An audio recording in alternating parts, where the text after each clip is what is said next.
TIAN X Science is where science meets the unknown. And my name's TIAN. I'm from China. Do you know where Noah's Ark was actually built? I am not talking about the mythical version from the Bible, but the one from Sumerian civilization. The man named Ziusudra was a real historical figure. He lived in a real city that even has specific geographical records.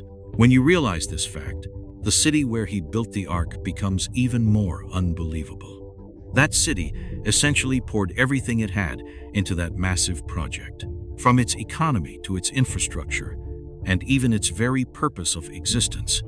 Everything was seemingly dedicated to completing an impossible object. That city was named Shuruppak. The Epic of Gilgamesh describes it in great detail, including its location and the man who saved humanity. The original text states that Utnapishtim resided in the city of Shuruppak. What is even wilder is that these ancient texts seem to constantly hint at an overlooked truth, and the Sumerian King List does the exact same thing. The truly crazy part is that archaeologists actually found this city located in modern-day Iraq. Therefore, this is not just a mythological story about a great flood. Now let us talk about the very last city left standing before that disaster struck, which was also the only city that prepared in advance. It acted like the final command center for the entire civilization. While all other Mesopotamian cities were operating normally, Shuruppak had completely entered an almost fanatic state. The entire economy of the city was forcefully redirected toward a desperate plan. So we first need to figure out what kind of place the city was and what they were doing before to swallow them. Imagine a city that controlled the entire grain supply of southern Mesopotamia. That was Shuruppak, located along the Euphrates River, about 55 kilometers from Nippur. Its position was nearly perfect. It sat exactly at the core of the regional grain transport and distribution network. Whenever the harvest season arrived, they were always the first to know.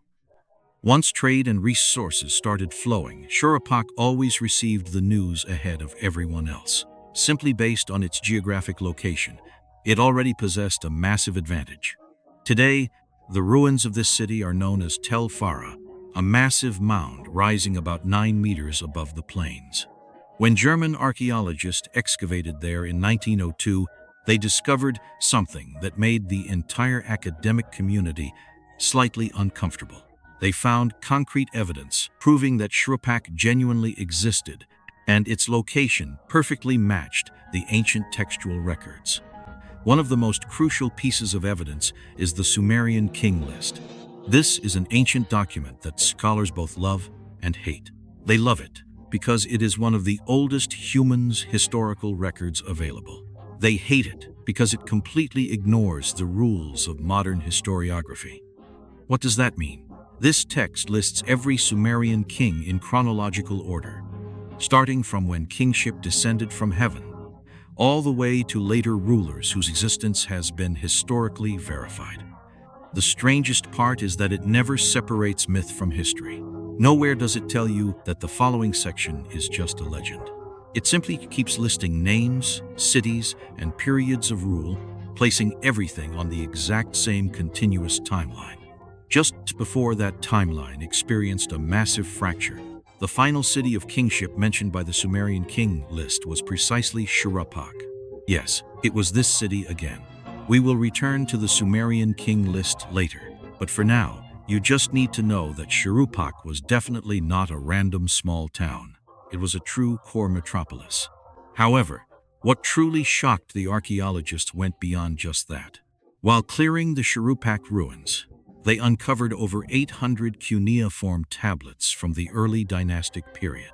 The administrative capabilities displayed in these tablets are so impressive that even modern governments would find them staggering. These were not ordinary ancient receipts. They contained detailed records of grain rations, worker assignments, labor distribution for different tasks, the origins and destinations of trade goods, and a vast amount of complex management data. It is obvious that this was a civilization already capable of simultaneously coordinating thousands of workers across multiple locations while maintaining a comprehensive record-keeping system. All of this was happening 5,000 years ago. Why are these details important? You will find out very soon. It was exactly this astonishing efficiency that gave Shuruppak the capability to complete that impossible project, or rather, to build that impassable object. Then there is the most critical figure. Do you remember that line from the Epic of Gilgamesh? In the city of Shuruppak lived Utnapishtim. In Sumerian texts, this person had another name, which was Ziusudra. They are actually talking about the exact same person living in the exact same city. When the gods decided to destroy humanity with a flood, they chose to warn only one person. Coincidentally, this person lived in the only city truly capable of mounting a response. But the truly bizarre part lies in the warning itself. Initially, the gods had absolutely no intention of warning anyone. Due to the overwhelming sins of humanity, they had sworn an oath to completely annihilate the human race without leaving a single exception. However, one god decided to break this agreement. The problem was that he could not leak the information directly, so he came up with a highly bizarre method. The Epic of Gilgamesh has a very detailed description of this sequence. Hearing it for the first time sounds absurd, but thinking deeply about it sends chills down your spine. The god of wisdom, E, faced a massive dilemma. The divine council had already voted to wipe out humanity with a flood, and all the gods had sworn strict secrecy. They absolutely could not let anyone know in advance, otherwise humanity would prepare. Ea disagreed with this, so he started looking for a loophole. Soon enough, he actually found a way. The issue was that he could not speak directly to Utnapishtim, because that would equate to breaking his oath. So he went outside Utnapishtim's house in the middle of the night and started talking to the wall. To be precise, he was speaking to the reed wall of the house. The original epic reads, reed house walls, wall, please listen to me. Son of Shuruppak, son of Ubara Tutu, abandon your wealth and seek survival, forsake your possessions and save your life. Think carefully about this scene. A god speaking to a wall in the dead of night because he knew the person on the other side would be eavesdropping. This is basically the ultimate workaround for breaking the rules. Utnapishtim definitely heard it and absolutely understood it. But here is the question. If you suddenly heard a wall talking in the middle of the night, would you actually believe it? Ancient texts actually mentioned that before the flood arrived, certain abnormal phenomena appeared in the sky. These were signs everyone could see, but most people simply chose to ignore them. Modern climate records also show that during the Younger Dryas period, about 12,800 years ago, the Earth indeed experienced extremely drastic environmental shifts.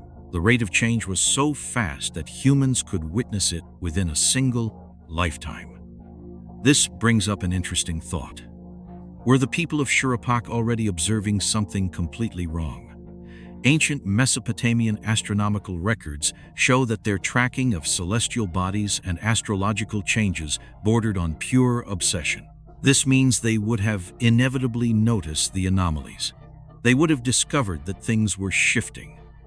Therefore, what truly convinced them was probably not just a disembodied voice, but rather the changes they had already been observing themselves. That voice acted more as the final confirmation, but merely hearing a warning was nowhere near enough. The real problem was that the instructions they received were practically impossible to execute.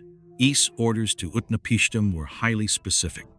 He demanded the construction of a giant vessel measuring 120 cubits on each side, which translates to nearly 55 meters. What is even crazier is that the ship had to be a perfect cube structure featuring 7 decks.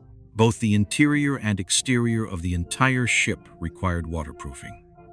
The hull needed to be divided into multiple independent compartments, with each section capable of being sealed individually. Finally, Utnapishtim was instructed to bring the seed of all living things aboard. Simply put, this was basically asking a Bronze Age city administrator to build an ancient space station with his bare hands. The engineering difficulty alone was unimaginably absurd. not to mention the required resources, which were astronomical. The worst part was that their time frame was clearly running out. Although the texts do not explicitly state a countdown, the sense of urgency is incredibly obvious. This was absolutely not a project one person could handle. It required the resources, infrastructure, and massive labor force of an entire city operating simultaneously. At this point, one question becomes critical. Why did only Shuruppak choose to take action? Other cities along the Euphrates River were definitely seeing the exact same anomalies. Rising water levels, shifting weather patterns, and coastal settlements beginning to submerge were visible to everyone. However, most cities fell into a classic psychological trap known as normalcy bias. This is the human tendency to subconsciously believe that tomorrow will be just like today. They probably thought that it had been hot before, and things naturally went back to normal, or that floods rise and recede as they always do. Shuruppak was completely different. This city possessed a group of people willing to act proactively even with incomplete information. They were willing to gamble everything the city had on a warning that looked borderline paranoid to outsiders. It was exactly this decision that slowly transformed Shuruppak from a grain trading hub into something entirely different. It became a doomsday front line. Once Utnapishtim successfully convinced the city authorities, everything changed. Normal trade stopped. Urban operations underwent a total pivot. All resources were forcefully funneled into one singular objective. From that moment on, Shuruppak no longer functioned like an ordinary city. It looked more like a headquarters resisting an impending apocalypse. You can easily picture that scene. The council members of Shuruppak were sitting in the administrative hall, surrounded by clay tablets recording trade and grain. Their silos were full and business was booming. Then suddenly, someone stands up and says to stop everything. From now on, all resources will be dedicated to just one thing: building a ship. The entire hall most likely erupted into absolute chaos. Yet in the end, this decision actually passed. Consequently, the entire city of Shuruppak officially entered survival mode. But having the courage to make this decision did not mean they were free of problems. Remember that Shuruppak itself was a vital granary center for all of Mesopotamia. The constant inflow and outflow of grain was the primary source of the city's wealth. Now, all those resources were entirely diverted to feed workers who were constructing day and night. The administrative clay tablets unearthed later by archaeologists meticulously recorded exactly how they sustained all of this. Administrators documented workers by name, logged their tasks, and tracked daily grain rations down to the precise individual portion. They essentially turned the entire city into a highly efficient machine, forcefully compressing chaos into military-grade efficiency. From beginning to end, they never lost sight of their ultimate goal. The real trouble, however, was still waiting for them. The Mesopotamian region had absolutely no forests. It was just a flat river valley completely covered in date palms and reeds. You simply cannot build a massive 55-meter vessel using only date palms. If Shuruppak wanted to build this ship, they had to import timber. It had to be the highest quality and most durable wood available at the time, which was Lebanese cedar. This premium shipbuilding timber grew in mountain forests hundreds of kilometers away. In an era without established road networks, the transportation difficulty was beyond imagination. Giant wooden beams weighing several tons had to cross deserts and navigate river channels just to reach Shuruppak.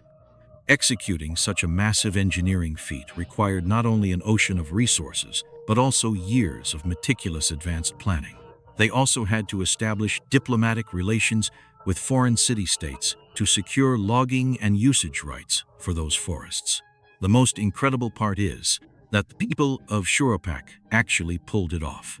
Relying on a highly mature administrative system with immense execution power, they somehow managed to coordinate and complete this borderline insane preliminary engineering phase. Once the timber problem was solved, the highly difficult waterproofing issue immediately followed. Although the region had natural asphalt resources, applying a comprehensive internal and external waterproof coating to a 7-story ship measuring nearly 55 meters per side required a staggering volume of bitumen. The Epic of Gilgamesh clearly records that the builders poured asphalt into the interior of the hull and applied a thick pitch to the exterior. This was not a small amount of waterproofing material. We are talking about massive bulk consumables measured in tons. To gather these materials, Shuruppak specifically organized large-scale harvesting expeditions, built specialized processing sites, and transported huge batches of raw materials over long distances. This was no longer just a standard construction project. It had become a full-scale industrial resource extraction operation. All of this massive investment was solely to build a single ship. The cost was so exaggerated it bordered on paranoia. After the raw materials were in place, the monumental challenge of deploying the workforce followed. Shuruppak recruited top-tier artisans from all over, specifically bringing skilled shipwrights from the coastal regions inland to oversee the construction. Carpenters sourced local materials, weaving massive amounts of nautical rope from date palm fibers.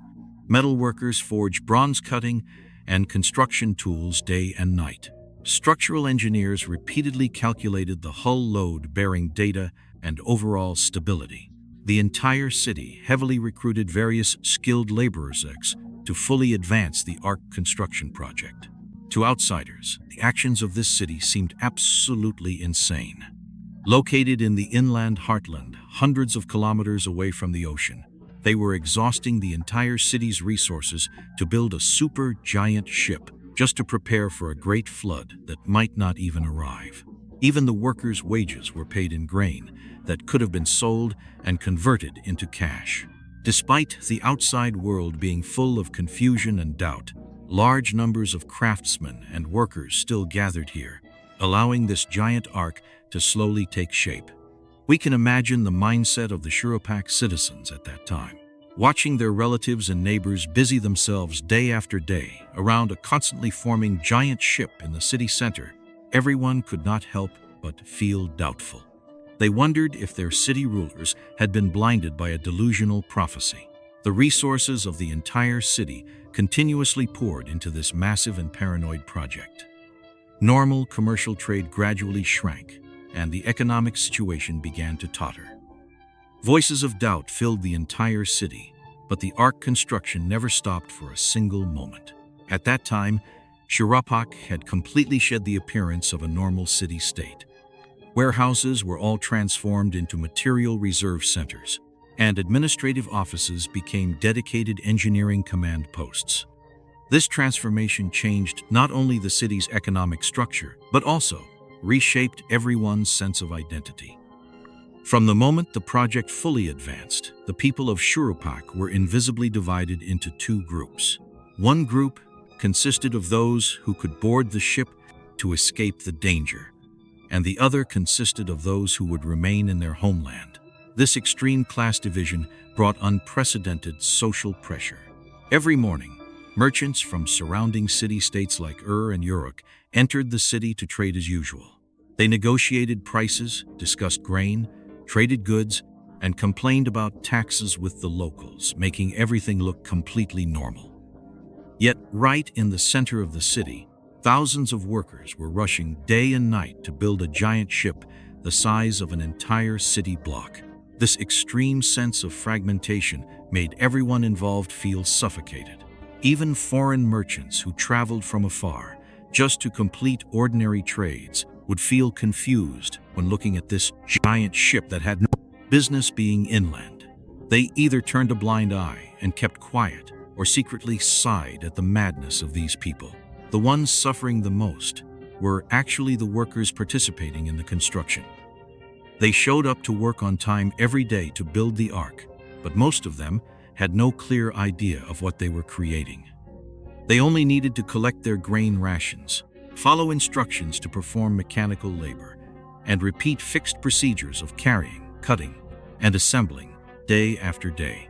While resting and chatting, everyone could not help but sigh about building a ship inland away from the ocean just because of a mysterious omen. As the project advanced, the city's residents gradually developed two completely different mindsets. Some chose to believe the prophecy. Every household began preparing in advance by collecting various plant seeds, organizing survival tools, recording life and production knowledge, making careful lists, and selecting precious supplies that had to be preserved after the flood. They were enveloped by the fear of doomsday all day long, firmly believing that the world before their eyes might truly come to an end. However, the other group remained skeptical. They continued to live their stable lives, step by step, and scoffed at the doomsday prophecy. Conflicts between the believers and the deniers constantly escalated. Arguments broke out frequently within the city, harmonious families fractured, and originally stable interpersonal relationships slowly collapsed and dissolved in this tug-of-war of beliefs. As the ark neared completion, a truly cruel question emerged. Someone had to decide who could board the ship and who had to stay behind. Those chosen first were individuals possessing critical skills, such as metalworkers, farmers, and herders. Next were the knowledge carriers, who were responsible for memorizing mathematical tables, medical techniques, and various knowledge systems. Even genetic diversity was taken into consideration because they were already thinking about how to rebuild the population after the flood. In a sense, the people of Shuruppak were manually deciding what parts of human civilizations would survive. They chose which skills, which knowledge, and which bloodlines could continue. Meanwhile, Shuruppak itself was slowly killing itself. It constantly weakened its defenses and destroyed its economy, gambling almost everything the city had. This was because they truly believed that the warning was real. The entire city was dying just to let the seeds survive. But all these sacrifices relied on one single prerequisite, which was that they actually had to build that ship. For the Bronze Age, this was a nearly impossible engineering feat. Yet, the most bizarre part is that the ship actually took shape little by little. So how on earth did they do it? The Epic of Gilgamesh provides very specific dimensions.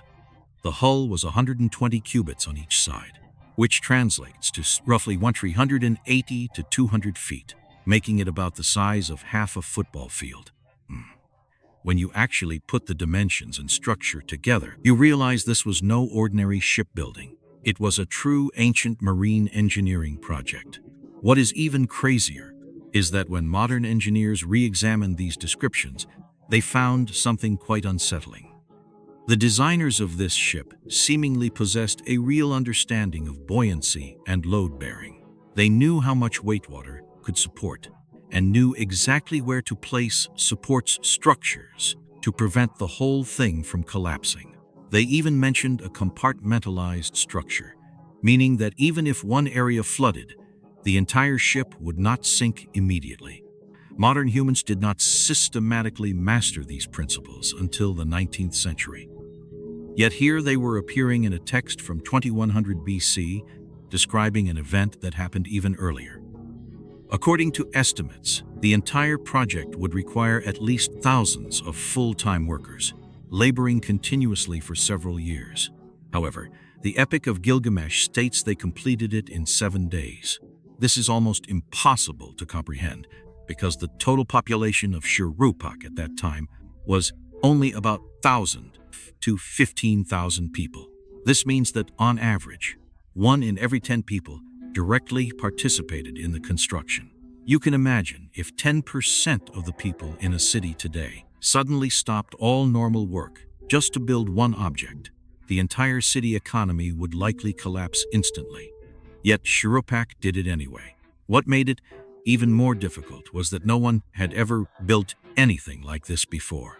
This meant the craftsmen had to invent the technology while building. For example, they had to figure out how to waterproof such a massive wooden structure, how to ensure the hull would not fall apart using only wood and rope, and how to maintain ventilation in 7 enclosed decks to prevent everyone from suffocating. These problems tortured the builders almost every single day. But they still solved them one by one, because they simply had no other choice.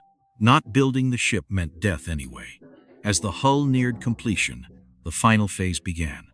Under the leadership of Utnapishtim, the people of Shuruppak started loading supplies into the ship, building animal enclosures, and storing seeds and tools. The moment the ark was entirely finished, one fact could no longer be denied. Either Shuruppak wasted decades of resources to complete the craziest act of folly in human history, or they were truly the only city prepared for the impending disaster. We already know the answer to what happened next, especially since archaeologists later actually found evidence underground. In 1902, German archaeologist Walter Andre arrived at the Tell Fara site and began excavations. He found a massive amount of cuneiform clay tablets there. These tablets proved that this was the ancient city of Shuruppak, and it was a highly advanced civilization at its peak. But as they continued digging deeper, they discovered a very strange layer. It was a thick yellow sedimentary layer. This was typical flood sediment, several feet thick. Beneath that sedimentary layer lay exquisite pottery, complex economic records, and traces of massive engineering activities. It perfectly matched a city undergoing a colossal construction project. However, the scene above the sedimentary layer changed completely. The pottery became rough, and the technology clearly regressed, as if the entire civilization had suddenly taken a step backward. That yellow mud layer acted like a true dividing line, forcefully separating two worlds. More importantly, Shuruppak was not the only city with a flood layer. British archaeologist Leonard Woolley also found a similar sedimentary layer in Ur. Other archaeological teams discovered the exact same traces in cities like Kish. The dating for these layers almost all pointed to the same period, roughly between 5000 BC and 4000 BC, although some evidence suggests the timeline might be even earlier. But what truly makes Shuruppak special is that, unlike other cities, the unearthed clay tablets and records show they seem to have been preparing in advance. Just as those ancient texts stated, Shuruppak saw the flood coming, so they started building that impossible object. Later, the flood actually submerged the city, and that ship floated away. But there is one last crucial piece of evidence we have not really discussed yet. That is the Sumerian King List, the only ancient document that explicitly lists Shuruppak as the final royal city before the flood. The Sumerian King List has always been one of the most controversial documents in ancient history. There is only one reason for this, which is that the things it recorded are simply too outrageous. This text documents every Sumerian king starting from the era when kingship descended from heaven, all the way down to those rulers whose existence has been verified by other historical sources. According to its records, a total of 8 kings ruled the world before the flood. The truly bizarre part is that each of their reigns lasted for tens of thousands of years. Modern scholars usually treat these numbers as mythological exaggerations or assume that the Sumerian timekeeping system differed from ours, resulting in these absurd lifespans. But in the section concerning Shuruppak, the original text reads, "Kingship remained in Shuruppak. Ubara-Tutu ruled for 18,600 years, and then the flood swept over." This means that Ubara-Tutu was the very last king before the flood.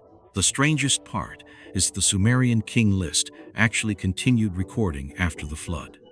Furthermore, the lifespans of the subsequent kings suddenly returned to normal, becoming 20 or 30 years, which are standard human ruling periods. So what exactly changed? The text offers no explanation. It simply records the facts calmly, stating that kingship continued in Shuruppak for thousands of years and then abruptly ended because of the flood. However, the royal bloodline did not completely disappear. Ubara-Tutu's son, Ziusudra, later continued the civilization in other cities. This also implies that what Shuruppak ultimately left behind was not just survivors, but civilizations itself. Eventually, the flood truly arrived. Those once glorious cities were swallowed up one by one. Shuruppak did not escape either.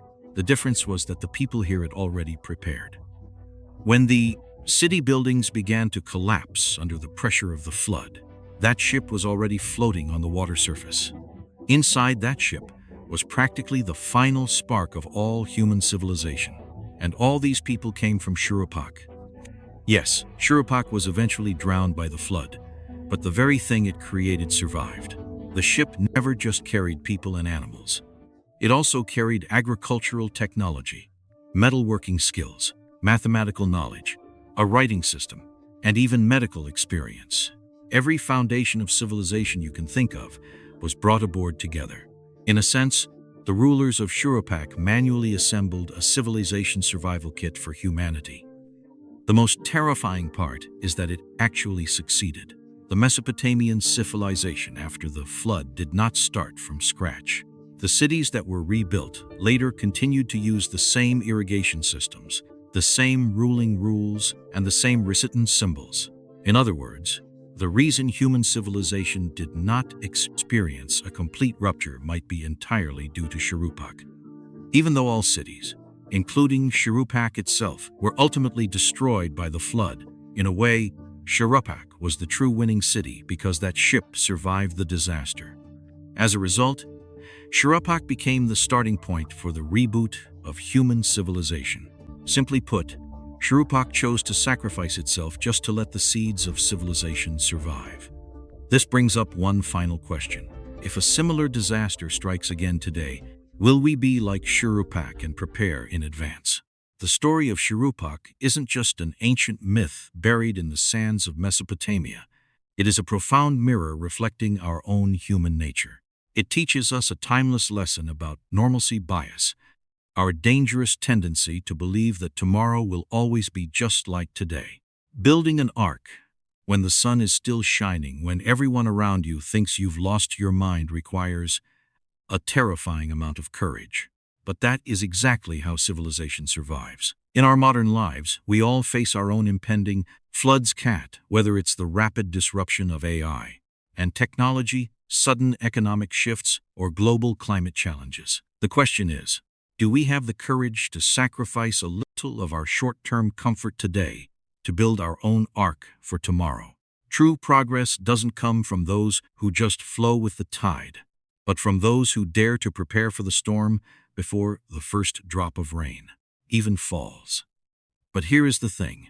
Everything I've shared with you today, from the ancient clay tablets to the desperate survival plan of Shuruppak, is based entirely on my personal synthesis, research, and analysis. It might be absolutely right, or it could be completely wrong. History is a puzzle, and we are just trying to piece it together. So, I want to turn it over to you. What do you think about all of this? Is the story of Shuruppak a genuine historical record of human resilience, or is it just an exaggerated myth? Are these ancient texts hiding the truth, or are we just overanalyzing them? I genuinely want to know your perspective, whether you agree or completely disagree with me. And before you head down to type your thoughts, I am always amazed by how far our community reaches. So, let me know.